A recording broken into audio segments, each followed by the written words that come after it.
নমস্কার বন্ধুরা, কাকলি কি দুনিয়া চ্যানেলে তোমাদের সকলকে স্বাগত জানাচ্ছি। আশা করছি তোমরা সকলেই ভালো আছো। আমিও এখন ভালো আছি। বন্ধুরা, আজকে তোমাদেরকে যে গল্পটি পড়ে শোনাবো সেই গল্পের নাম সামন্ত বাড়ি। লেখক হরিনারায়ণ চট্টোপাধ্যায়। তাহলে বন্ধুরা, গল্পটা পড়ছি। বাড়িটার দিকে চোখ পড়লে গা ছমছম করে। সমস্ত দরজা জানলা কবজাগুলো বোধহয় ভেঙেই গেছে। একটু বাতাস হলে বিচিত্র শব্দ হয়, ক্যাঁচ কোঁচ ক্যাঁচ কোঁচ। বাড়িটার আদ্যিকালে কী রং ছিল বলা মুশকিল।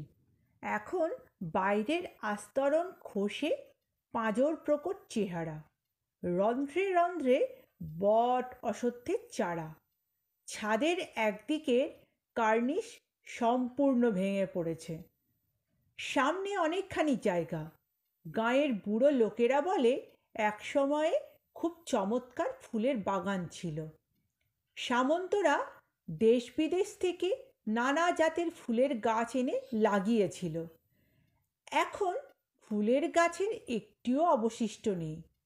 হতশ্রী চেহারা, ভেরান্ডা, ঘেঁটু আর আকন্দ গাছের রাজত্ব। দু একটা ঘোড়া নিমও আছে। আগে এই বাড়ি জমজমাট ছিল। সামন্তর দুই ছেলে, দুই বউ, এক ঘর নাতিপুতি, এছাড়া কর্তা আর গিন্নি তো ছিলই। 7 দিনে প্রায় সবাই উজাড়। সামন্তর ছোট ছেলে বউ নিয়ে বিদেশে ছিল, তাই কেবল তারাই বাঁচল। বাকি সবাই কলেরায় খতম। 7 দিনে 11 জন, চাকর বাকর নিয়ে। শুধু সামন্ত বাড়িরই নয়, গাঁয়ের বহু বাড়িতেই এই একই অবস্থা। মরা পড়াবার লোকই নেই। ঘরে ঘরে মরা পচতে লাগলো, গন্ধে টেকা দায়। দিন দুপুরে শিয়াল আর কুকুর আধমরাদের নিয়ে টানাটানি শুরু করলো। তারপর অনেক দিন কেটে গেছে। সামন্তর ছোট ছেলে আর দেশে ফিরে আসেনি। বাড়ি অযত্নে সংস্কারের অভাবে একটু একটু করে আজকের এই অবস্থায় দাঁড়িয়েছে। এদিক দিয়ে পারতপক্ষে কেউ হাঁটে না। অবশ্য এটা ঠিক যাওয়া আসারও পথ নয়। কেবল শনি আর মঙ্গলবার যে দুদিন হাটবার, হাটে যারা কমলপুর থেকে জিনিস নিয়ে আসে তারা সামন্ত বাড়ির পাশ দিয়ে ফেরে।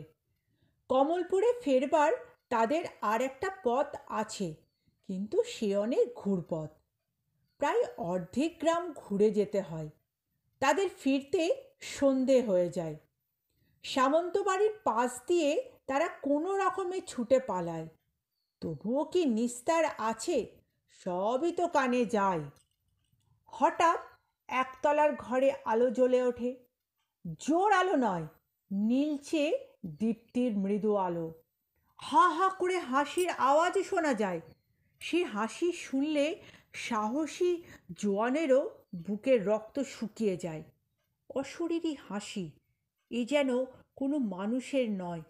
লোকেরা দু কানে আঙুল দিয়ে প্রাণ পথে জায়গাটা দৌড়ে পার হয়। একবার বছর 2 আগে সহদেব জেলে সাহস করে দাঁড়িয়ে পড়ে ব্যাপারটা দেখবার চেষ্টা করেছিল। ভাঙা পাঁচিল পার হয়ে একটু এগিয়ে থমকে দাঁড়িয়ে পড়েছিল। বেশিক্ষণ দাঁড়িয়ে থাকতে পারিনি। গোঁ শব্দ করে অজ্ঞান হয়ে পড়েছিল। সঙ্গীরা কেউ এগিয়ে তো আসেইনি। পরের দিন সকালে তার আত্মীয় স্বজন এসেছিল। সহদেবের ঠোঁটের দুপাশে ফেনার রাশ, দেহে এত তাপ যে হাত রাখা যায় না। কোনো রকমে ধরাধরি করে সহদেবকে বাড়ি নিয়ে গিয়েছিল। তারপর সহদেব 3 দিন বেঁচেছিল। এই 3 দিন চোখ কিন্তু খোলেনি। মাঝে মাঝে শুধু সারা দেহ কেঁপে উঠেছিল। মুখ দিয়ে অস্পষ্ট স্বর বের হয়ে এসেছিল, ভূত ভূ ভূত ভূ ভূ ভূ ভূত। তারপর বহুদিন কেউ আর ওপর দিয়ে চলেনি, ঘুরে অন্য পথ দিয়ে যাওয়া আসাও করত। অনেক দিন পর আবার কিছু স্বাভাবিক হয়ে এসেছিল, কিন্তু লোকেরা সন্ধ্যের আগেই সামন্তবাড়ি পার হবার চেষ্টা করত। সহদেব যে কি দেখেছিল কেউ কিন্তু জানে না, জানবার কোনো উপায়ও ছিল না। একবার কলকাতার এক ভদ্রলোক সামন্তবাড়িটা কেনবার জন্য এসেছিল। তার ইচ্ছা ছিল আশেপাশে জমিতে ছোটোখাটো একটা কারখানা পত্তন করবে, আর বাড়িতে অফিস। তার সঙ্গে ম্যানেজারও ছিল। দুজনে মিলে জমি জমা দেখতে দেখতে সন্ধে হয়ে এসেছিল। তাদের প্রথম সমস্যা হয়েছিল, সামন্তবাড়ি যদি কেনায় ঠিক করে তাহলে টাকাটা দেবে কাকে, প্রকৃত মালিক কে। এক ভাগ্নে অবশ্য এসে খাড়া হয়েছে, কিন্তু সে প্রকৃত মালিক কিনা সে বিষয়ে সন্দেহের যথেষ্ট অবকাশ আছে। কিন্তু কেনবার প্রশ্ন আর উঠল না। বাগান পার হয়ে বাড়ির মধ্যে আসতেই দুজনেই থেমে গেল। একটা ঘোড়া নিম গাছের তলায় দাঁড়িয়ে একটা কঙ্কাল, তার একটা হাতে ধীরে ধীরে আন্দোলিত হচ্ছে, কাছে ডাকছে, এরকম ভাব। তারপর দুজনে আর দাঁড়াতে সাহস পায়নি। দ্রুত বেগে ভাঙা পাঁচিল ফাঁক দিয়ে রাস্তায় এসে পড়েছিল। কাঁটা গাছে দেহ ক্ষতবিক্ষত, পোশাক ছিন্ন ভিন্ন। বাড়ি কেনা তো দূরের কথা, তারা একেবারে স্টেশনে এসে থেমেছিল। তারপর থেকে বাড়িটাকে কেউ আর সামন্ত বাড়ি বলতো না, বলতো ভুতুড়ে বাড়ি। সমস্ত গ্রাম নিস্তব্ধ হয়ে গেলে ভুতুড়ে বাড়ি থেকে আওয়াজ ভেসে আসতো, খুট খাট খুট খুট খাট খুট খুট খুট। গ্রামের জনার্দন খুড়ো হাঁপানির জন্য রাতে ঘুমাতে পারতেন না। প্রায় সারা রাত দাওয়ায় বসে তামাক খেতেন। সেই শব্দ কানে যেতে বলতেন, ওই ভূতের নাচ শুরু হলো। ওদের গায়ে তো এক তিল মাংস নেই, কেবল হাড়ই সম্বল, তাই খুঁতখুত আওয়াজ হচ্ছে। কথাগুলো তিনি বলতেন দিনের আলোয় চণ্ডী মণ্ডপে বসে, গ্রামের আর পাঁচজন মুরব্বির সামনে। আরে বাপু, এরকম যে হবে এ তো জানা কথা। নকুল সামন্তর বাড়ির কোনো মরার তো আর সদ্গতি হয়নি, করবেই বা কে? তখন গ্রামের সব ঘরে একই অবস্থা, কে কাকে দেখে ঠিক আছে, মুখে জল দেবার যেমন লোক নেই, তেমনি মারা গেলে মুখে আগুন দেবার লোকেরও অভাব। সব মরা ওই বাড়িতে পচেছে, কাজেই বাড়ির মায়াও ত্যাগ করতে পারছে না। মুখুজ্জেদের ত্রিলোচনদা বললেন, এক কাজ করলে হয়। কি? পাড়ার চাঁদা তুলে গয়ায় পিণ্ডি দিয়ে এলে হয় না? চাঁদার কথা শুনে হারু মজুমদার হঠাৎ, কে রে, কে আম গাছে ঢিল ছোড়ে, বলে পালিয়ে গেলেন। অন্য সবাই বললেন, উত্তম প্রস্তাব। বিধুবাবু প্রশ্নের খোঁচা তুললেন, কিন্তু গয়া যাবে কে? তার খরচ? জনার্দন খুড়ো যে সমস্যার সমাধান করে দিলেন। কেন, পরাশর গার্ড আছে তো, মাসে দুবার সে গয়া যায়, তার হাতে টাকাটা তুলে দিলেই তো হবে। আর এক ঝামেলা, ওই বিধুবাবুই তুললেন, কিন্তু পিতৃপুরুষের নামধাম তো কিছু জানা নেই, পিণ্ডদান হবে কি করে? আরে পুরোহিতকে মূল্য ধরে দিলে সব ঠিক হয়ে যাবে, অন্য কারো পিতৃপুরুষের প্রক্সি দিয়ে দেবে।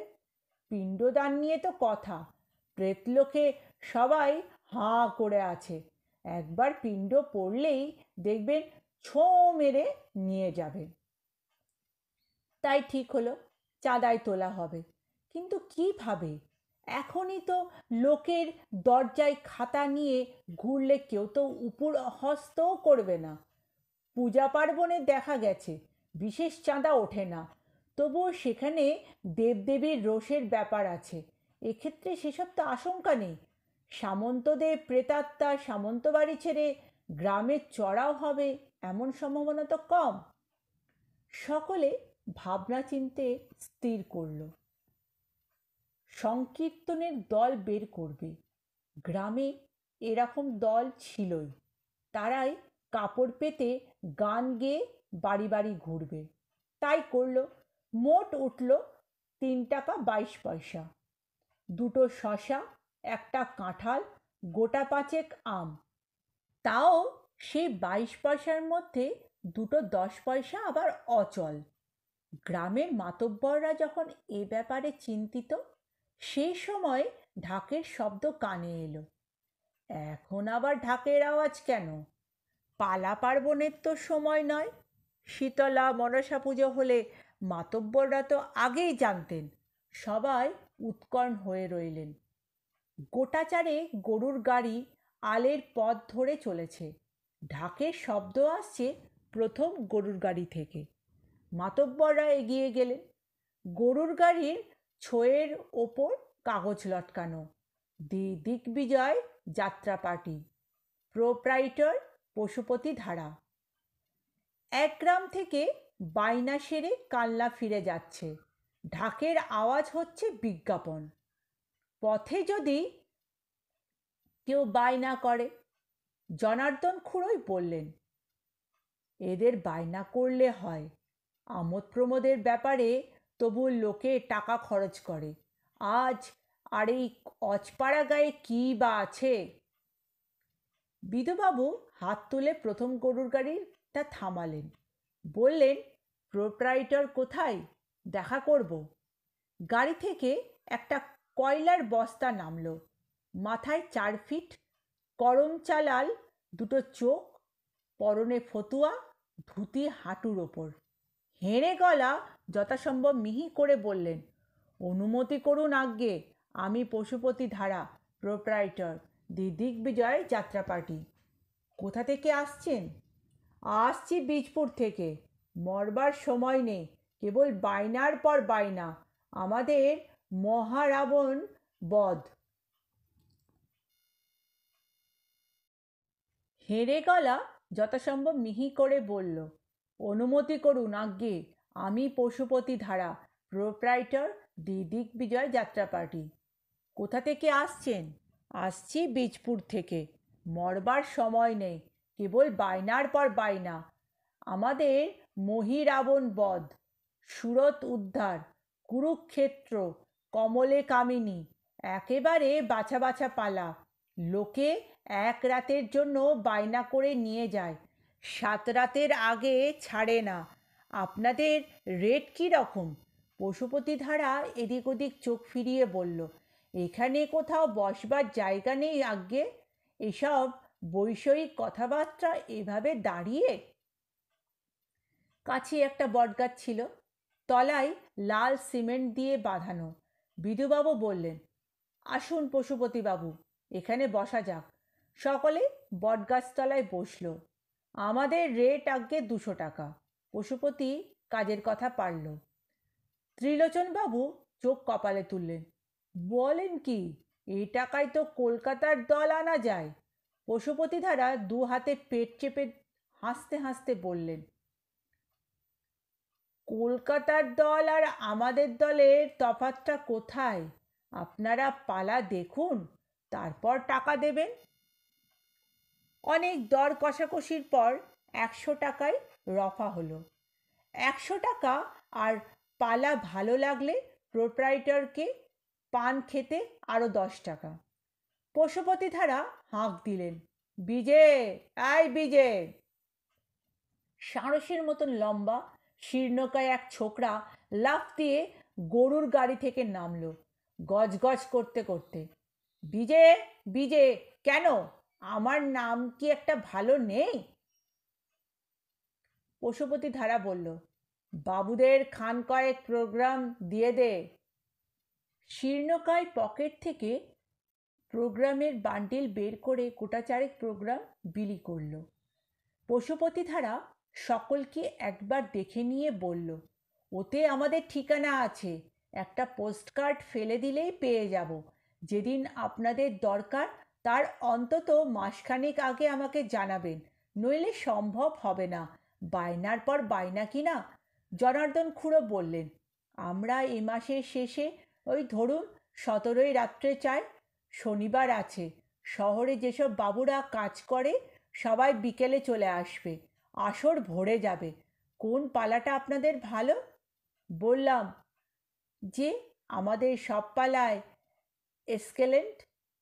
এক্সিলেন্ট, জনার্দন সংশোধন করে দিলেন। ওই আজ্ঞে, আসরে বাবুরা বলেন কি না। একটু থেমে পশুপতি ধারা আবার বললেন, কুরুক্ষেত্রই দেখুন তাহলে। আমার দুর্যোধনের পার্ট যারা একবার দেখেছে তারা জীবনে ভুলবে না। আসরে হইচই পড়ে যায়।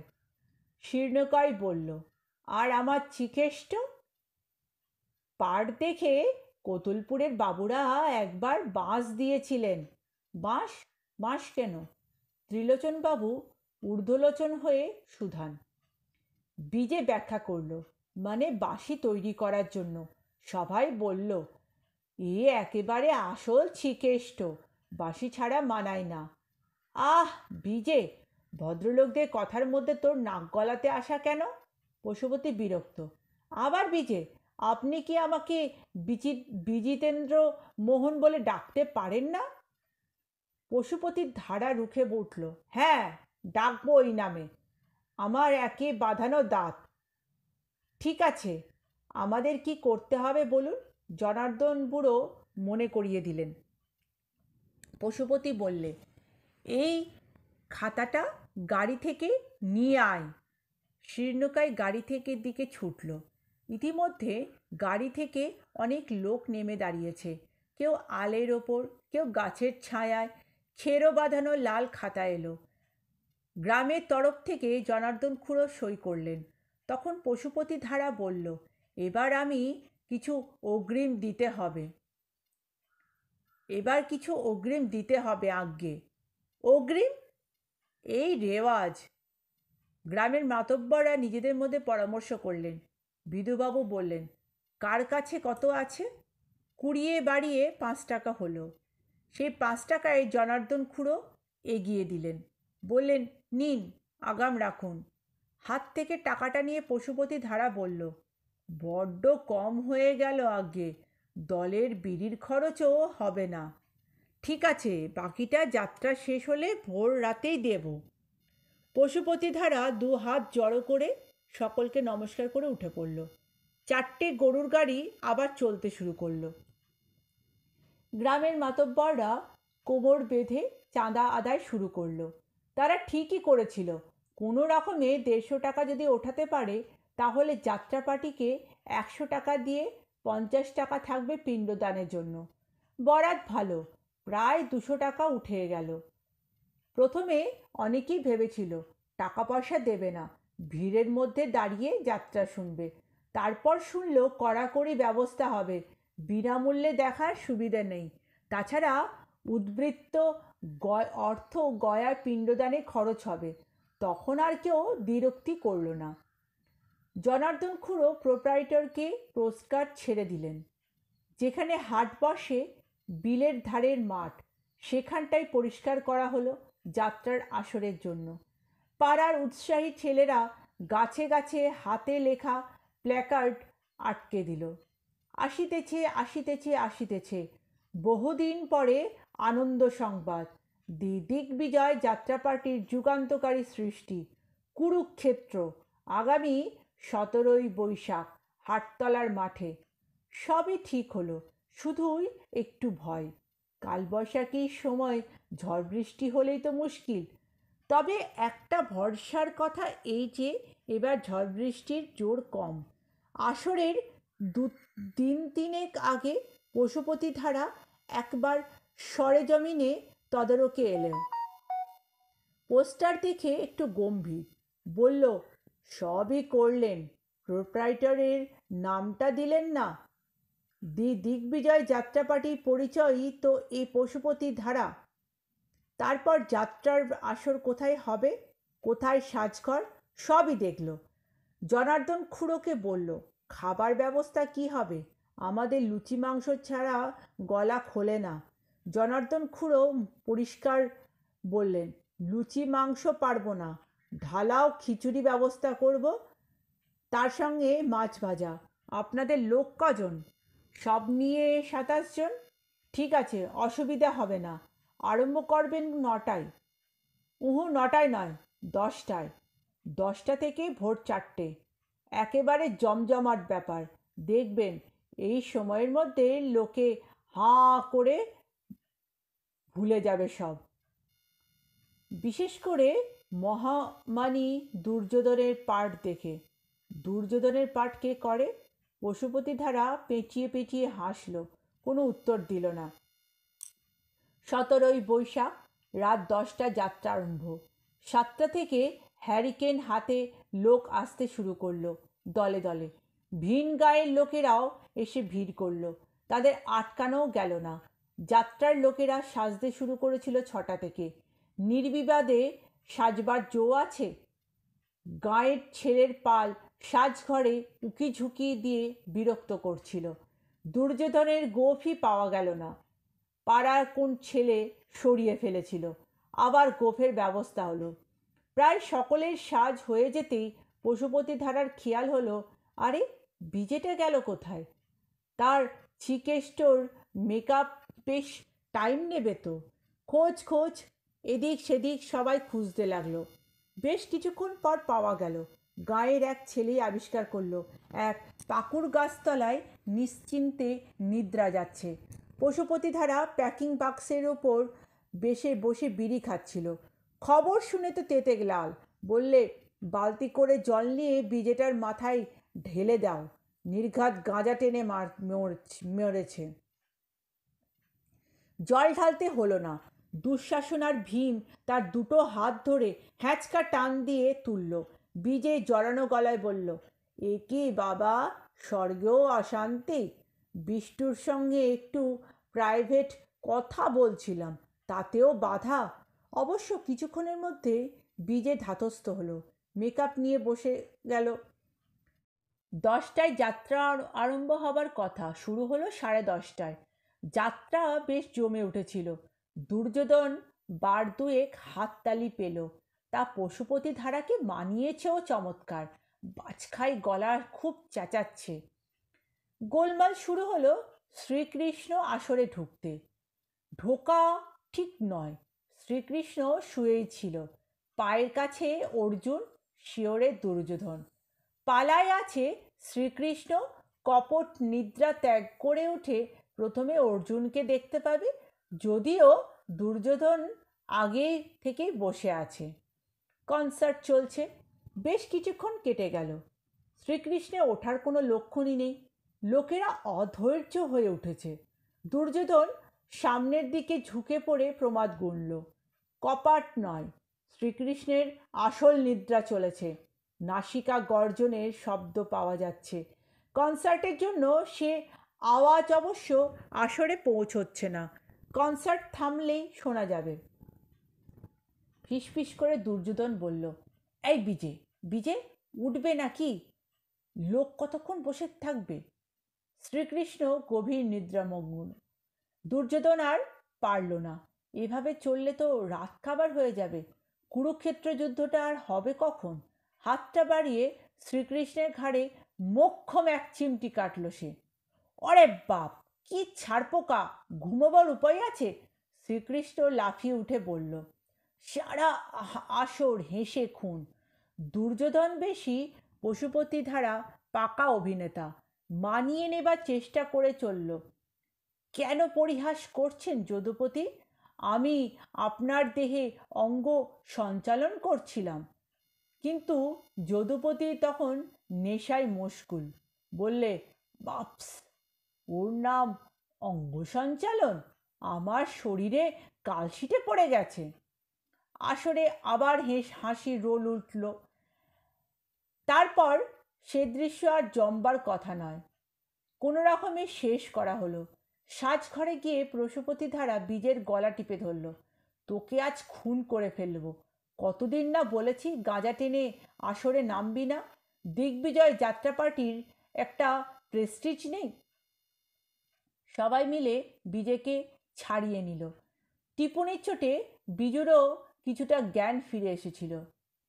সে বলল, আর এমনটি হবে না, দেখ না সব সিন কেমন জমিয়ে দিই। তারপর গোটা দুয়েক সিন শ্রীকৃষ্ণ ভালোই করল। এক জায়গায় একটু গোলমাল করে ফেলেছিল, কিন্তু সামলে নিয়েছে। সেই যেখানে অর্জুন মুহ্যমান সামনে আত্মীয় কুটুম্ব দেখে কিছুতেই লড়াই করতে চাইছে না, আর শ্রীকৃষ্ণ তাকে উত্তেজিত করছে, তাতেও সফল না হয়ে জ্ঞানের বাণী আওড়াবে সেই দৃশ্যটাই। অর্জুন তো যথারীতি একেবারে ঠান্ডা, গান্ডিব ফেলে হেড মুন্ডে দণ্ডায়মান। তখন শ্রীকৃষ্ণ হাঁ করল, বিরাট এক হাঁ। পালায় আছে সে হাঁ দেখে অর্জুন বিভল। সৃষ্টি লয় সব কিছু সেই মুখের গহ্বরে। সব কিছুর কারণ শ্রীকৃষ্ণ, অর্জুন নিমিত্ত মাত্র। এইখানে অর্জুনের বেশ লম্বা বক্তৃতা ছিল। শ্রীকৃষ্ণ, কি দেখছো?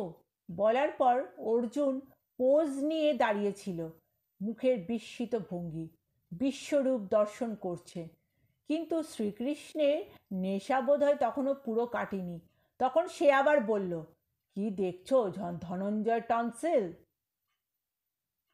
বলেই তার চেতনা হলো, সামলে নিয়ে নিজের পার্ট বলতে আরম্ভ করলো।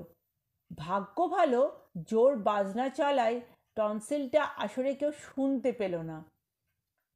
এই সিনটা উতরে গেল। তারপর শ্রীকৃষ্ণের লম্বা বিরাম, দুর্যোধনের উড়ুভঙ্গের সিন। তাকে আসরে নামতে হবে, ভীমকে ইঙ্গিত করবে দুর্যোধন উড়ুতে অন্যায়ভাবে গদা দিয়ে আঘাত করতে। গরম পড়েছে অসহ্য, গাছের একটি পাতাও নড়ছে না। ময়ূরের পাখা লাগানো মুকুটটা খুলে রেখে বিজে একটা টুলের ওপর বসলো, একটা হাত পাখা নিয়ে নিজেকে বাতাস করতে লাগলো। ঠিক সেই সময়ে সামনে দ্রৌপদী। তার আর বিশেষ পার্ট নেই, একেবারে শেষ সিনে শুধু দাঁড়ানো। দ্রৌপদীর হাতে কলকে। শ্রীকৃষ্ণের দিকে ফিরে বলল, হবে নাকি এক ছিলে? বীজের মনশ্চক্ষে পশুপতিধারার মূর্তি ভেসে উঠল। সে মাথা নেড়ে বলল, না ভাই, পার্ট গোলমাল হয়ে যাবে। দ্রৌপদী হেসে উঠল, দূর চাষা কোথাকার, এতে পার্ট আরও খোলে, গলায় আওয়াজ ভরাট হয়। তাই নাকি? তবে দাও এক টান টানি, বলে শ্রীকৃষ্ণ হাত বাড়িয়ে কলকেটা নিল। এক টান নয়, বেশ কয়েক টান দিয়ে দ্রৌপদীকে যখন কলকে ফেরত দিল, তখন শ্রীকৃষ্ণের অবস্থা কাহিল। তার ধারণা হলো সে এ গায়ের জমিদার, দণ্ডমুণ্ডের কর্তা। তারই আনন্দের জন্য সখীরা নাচ গান করছে। বেশিক্ষণ চোখ খুলে থাকতেও পারল না, চোখ বুজে ফেলল। হঠাৎ মনে হলো কে যেন তাকে জোরে জোরে ধাক্কা দিচ্ছে। অস্পষ্টকার কণ্ঠস্বর, এই বিজে, তোর সিন এসেছে রে, উড়ুভঙ্গের সিন। বিজে চোখ খুলল, নে ওঠ, গদাযুদ্ধ শুরু হয়ে গেছে। ঠক ঠক খাস ঠক। ভীম আর দুর্যোধনের গদাযুদ্ধ চলছে, সেই সঙ্গে আস্ফালন। এতক্ষণে বিজে উঠে দাঁড়ালো। বিজেকে উঠে দাঁড়াতে দেখে যে ধাক্কা দিয়েছিল সে সরে গেল। এদিকে দাঁড়িয়ে উঠে বীজের মাথাটা বড় হালকা লাগলো। মাথায় শিখিপুচ্ছ শুদ্ধ মুকুট ছিল, সেটা খেয়াল হলো। সামনে থেকে মুকুটটা তুলে নিয়ে মাথায় পড়ে শ্রীকৃষ্ণ দ্রুত পায়ে আসরে গিয়ে দাঁড়ালো। সঙ্গে সঙ্গে হো হো হো করে দর্শকদের মধ্যে যেন হাসির বন্যা বইতে লাগলো। থামবার কোনো লক্ষণই দেখা গেল না। এই ঘোরতর গদাযুদ্ধের হাসির কি খোরাক থাকতে পেরে সেটা ভীম আর দুর্যোধনে কেউ বুঝতে পারল না। গদাযুদ্ধটা খুব জমেছিল। আসর একবারে নির্বাক, সূচ পড়লেও বুঝি শব্দ শোনা যেত। কায়দা করে দুর্যোধন গদাটা তুলে কয়েক পা পিছিয়ে গেল হাসির কারণ জানবার জন্য। শ্রীকৃষ্ণের দিকে দৃষ্টি পড়তে দুর্যোধন চোখ দুটো ছানা বড়া সাইজ করে নিল। ছলনাময় শ্রীকৃষ্ণ দাঁড়িয়ে দাঁড়িয়ে মৃদু মৃদু হাসছে, মাথায় প্লাস্টিকের বালতি। যাত্রার শেষে মুখের রং তোলবার ব্যবস্থা। গোটা তিনেক বালতি বসানো ছিল, দরকারের সময় পুকুরের থেকে জল নিয়ে আসতে হবে। নেশার ঘরে শিখি পুচ্ছের মুকুট ভেবে বীজের নীল রঙের প্লাস্টিকের বালতিটা মাথায় পড়েছে। এই সিনে দুর্যোধনের দারুণ পাঠ। পশুপতি ধারা 3বার যে মেডেল পেয়েছিল, এই সিনের জন্য শ্রীকৃষ্ণের ইঙ্গিতে ভীম অন্যায়ভাবে তার উড়ুভঙ্গ করবে। সেই সঙ্গে শ্রীকৃষ্ণের প্রতারক, মিথ্যাচারী, কপট, ঈশ্বর নামের কলঙ্ক প্রভৃতি বলে দুর্যোধন দীর্ঘ বক্তৃতা দেবে। সারা আসর হাততালিতে ফেটে পড়ে। হতভাগা বীজের জন্য সব মাটি। দুর্যোধন আর পারল না, গদা উঁচিয়ে বলল, তবে রে কুষ্মাণ্ড, আজ তোর একদিন কি আমার একদিন, তোকে খুন করে ফাঁসি যাব। গদাটা তুলোর নয়। পশুপতি ধারা অনেক যত্ন করে কাঠের গদা তৈরি করে দিয়েছে, তার উপর কালো রঙের প্রলেপ। বীজে জানে ওই গদার এক ঘাপ পিঠে পড়লে মেরুদণ্ড একেবারে ছাতু হয়ে যাবে। বীজে ওরে বাবা রে, মেরে ফেলবে রে বলে ঝাঁপ দিয়ে আসরে পড়ল। জনার্দন খুড়ো আর বিধুবাবু বসেছিলেন মঞ্চের আসনের দিকে, দুজনের মাঝখানে গড়গড়া। নলটা জনার্দন খুড়োর কোলের ওপর। বীজে গিয়ে পড়ল গড়গড়ার উপর। গড়গড়া কাত কোলকে ছিটকে পড়ল বিধুবাবু ফতুয়ার উপর। তুব্বির মতন আগুনের ফুলকি চড়িয়ে পড়ল। ওরে বাপস বলে বিধুবাবু লাফাতে আরম্ভ করলেন। বীজে ততক্ষণে পগার পার। পশুপতি ধারাও ছাড়বার পাত্র নয়। গদা ঘোরাতে ঘোরাতে স্বগর্জনে তার পিছনে ছুটল। গায়ের মাতঙ্গিনী দিদি তখন গোলমেলে ব্যাপারটা দেখে সরে পড়বার চেষ্টা করছিল। তার পক্ষে সরে পড়া খুবই কষ্টকর, কারণ ওজন প্রায় 3.5 মণ। রাস্তা দিয়ে গেলে দূর থেকে মনে হতো যেন একটা জ্বালা গড়াতে গড়াতে চলেছে। ছেলেরা একবার তাকে শহরে নিয়ে গিয়েছিল সিনেমা দেখাবার জন্য, কিন্তু টিকিট কেটে বিপদ, মাতঙ্গিনী একেবার একটা সিট ধরে না, নানা রকম কসরত করা সত্ত্বেও। তারপর ম্যানেজারকে বলে একটা টুলের ব্যবস্থা করা হয়েছিল। সেই মাতঙ্গিনীর সঙ্গে পশুপতির ধারা ধাক্কা, দুজনে দুদিকে ছিটকে পড়ল। ধুলো ঝেড়ে পশুপতির ধারা যখন উঠে বসলো, তখন বীজে বেশ খানিকটা এগিয়ে এসেছে। মাতঙ্গিনীর মুখ দেখে গালাগালির ফোয়ারা ছুটল। মুখ পোড়া, চোখের মাথা খেয়েছিস, ভীমের সঙ্গে লড়ছিলি, নেমে এসে মেয়ে মানুষের সঙ্গে লড়াই করে লজ্জা করে না? লড়বি তো আমাকেও একটা গদা দে, দেখি তোর কত হিম্মত। এইসব কথা পশুপতির ধারা কানে নিল না। এখানে দেরি হলে বীজেটা চোখের আড়ালে চলে যাবে। গদা ঘোরাতে ঘোরাতে পশুপতি ধারা ছুটল। বীজে দাঁড়িয়ে একটা দম নিচ্ছিল। হঠাৎ পশুপতি ধারাকে আসতে দেখে সে আবার ঊর্ধ্বশ্বাসে দৌড় দিল। সামনেই সামন্ত বাড়ি। ভিতরে শব্দ আসছে, খুট খুট খুট। সামন্ত বাড়ির ভৌতিক ব্যাপার সম্বন্ধে বীজের কিছুই জানা ছিল না। সে দিকবিদিক জ্ঞানশূন্য হয়ে ভাঙা পাঁচিলের মধ্যে দিয়ে ভিতরে গিয়ে ঢুকল। পিছনে গদা হাতে পশুপতি ধারা। দরজাটা বোধহয় ভেজানোই ছিল, ঠেলতেই খুলে গেল। এদিকে যাত্রার আসরে বীরজা মল্লিক বসেছিল, থানার অফিসার ইনচার্জ। অর্জুন, কুন্তি, দ্রৌপদী তাকে এসে ধরল। স্যার, বীজেকে বাঁচান, প্রোপ্রাইটর খেপলে জ্ঞান থাকে না, একেবারে খতম করে দেবে, আপনি দয়া করে উঠুন স্যার। বীরজা মল্লিক উঠল। শুধু ওঠা নয়, ছুটতে আরম্ভ করলো। বীরজা মল্লিক ছুটতে ছুটতে যাত্রার আসনে পিছনে এসে দুজন পুলিশও ছুটল। স্যারের পিছনে ছোটা তাদের চিরকালে অভ্যাস। সামন্ত বাড়ির সামনে এসে বীরজা মল্লিক একটু ইতস্তত করল। তারপর বীজে আর পশুপতিকে ঢুকতে দেখে ঢুকে পড়ল। অগত্যা পুলিশ দুজনও। বীজে ঢুকতেই দেখল সামনে একটা কঙ্কাল। কঙ্কালের দুটো চোখে আগুনের শিখা। কঙ্কাল ঠেলে বীজে পিছনের দিকে চলে গেল। এদিকে বীজেকে দেখে পশুপতি ধারা যে গদা ছুঁড়ে মেরেছে, সেটা তীব্র বেগে কঙ্কালের ওপর এসে পড়ল। কঙ্কাল গুড়িয়ে চূর্ণ বিচূর্ণ। এতক্ষণ ঘরের মধ্য থেকে যে খুটখাট শব্দ আসছিল, সেটা বন্ধ হয়ে গেল। তুই কোথায় পালাবি দেখি? পাতালে ঢুকলেও তোকে আমি টেনে বার করব। তোর জন্য দিগ্বিজয় যাত্রা পার্টির ইজ্জত ধুলোয় মিশে গেছে আজ। তোকে শেষ করে তবে আমি অম্লজল স্পর্শ করব। এই ঘরে হ্যাজাকের আলো জ্বলছিল। চেঁচামেচি হতে কে আলো নিভিয়ে দিল। সব অন্ধকার। ভেতরে অনেকগুলো লোকের পায়ের শব্দ। মাঝে মাঝে পশুপতি ধারার গদার আঘাত, সেই সঙ্গে আর্তনাদ, ওরে বাবারে গেলুম রে। বীরজা মল্লিক বিপদে পড়ল, বিজে হয়তো খুনই হয়ে গেল। পশুপতি ধারা যেভাবে গদা ঘোরাচ্ছে কিছুই বিচিত্র নয়। হঠাৎ তার নিজের কোমরে গোজার টর্চ আর রিভলভারের কথা মনে পড়ে গেল। এক হাতে টর্চ টিপল, অন্য হাতে রিভলভার বাগিয়ে ধরল। টর্চের আলোতে সব দেখে বীরজা মল্লিকের চক্ষু স্থির। বিজে কোথাও নেই তো। গদার আঘাতে জনাতিনেক লোক পড়ে আছে, তাদের পরনে কালো গেঞ্জি আর কালো পাজামা। পশুপতি ধারার জ্ঞানও নেই। সবেগে গদা ঘুরিয়ে চলেছে সে। টর্চের আলো ঘুরিয়ে বীরজা মল্লিক এদিক ওদিক দেখল। এক কোণে কালো রঙের একটা মেশিন, পাশে ছোট সাইজের অনেক বাক্স।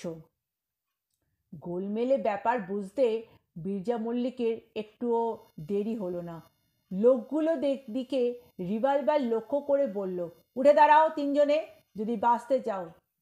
তিনজনে কাঁপতে কাঁপতে উঠে দাঁড়ালো। ততক্ষণে মোটা লাঠি হাতে পুলিশ দুজনে এসে হাজির হয়েছে। কিসের মেশিন ওটা? একজন ভীতকণ্ঠেও বলল, আজ্ঞে নোট ছাপাবার মেশিন। ও, এখানে তাহলে নোট ছাপানো হয়। তাই লোককে ভূতের ভয় দেখিয়ে তাড়াবার ব্যবস্থা করা হয়েছে। কঙ্কালের চোখে লাল কাগজ আটকে ভয় দেখাবার চেষ্টা চলছে। জাল নোট ছাপাবার কারবার চলছে। আমরা কিছু জানি না বাবু, মালিক জানে। চোপড়াও, এই বাঁধো তিনজনকে পিছমোড়া করে। পুলিশরা এগিয়ে গিয়ে তিনজনকে আষ্টে পৃষ্ঠে বেঁধে নিল। পশুপতি ধারা তখনও গদা ঘুরিয়ে চলেছে। আহ, কি হচ্ছে মশাই, গদাটা থামান। বীরজা মল্লিক কড়া ধমক দিল। পশুপতি থতমত খেয়ে গেল। বীরজা মল্লিক এগিয়ে গিয়ে ছোট বাক্সগুলো খুলল। কোনোটাতে 5 টাকার নোট, কোনোটাতে 10 টাকা। সবই অবশ্য জাল। বীরজা বলল, পশুপতিবাবু, আপনি এসবের সাক্ষী। জবর একটা কেস পাকড়াও করে গেছে, কিন্তু আর একটা সাক্ষী পেলে হতো। বিজুবাবু কোথায় আছে? বিজেটাকে আমিও খুঁজে পাচ্ছি না। পশুপতির স্বীকারোক্তি। বীরজা মল্লিক পশুপতি ধারার কথায় চিন্তিত হয়ে পড়ল। তাই তো, এ ঘরের একটাই তো দরজা, সে দরজা আগলে আমরা দাঁড়িয়ে আছি।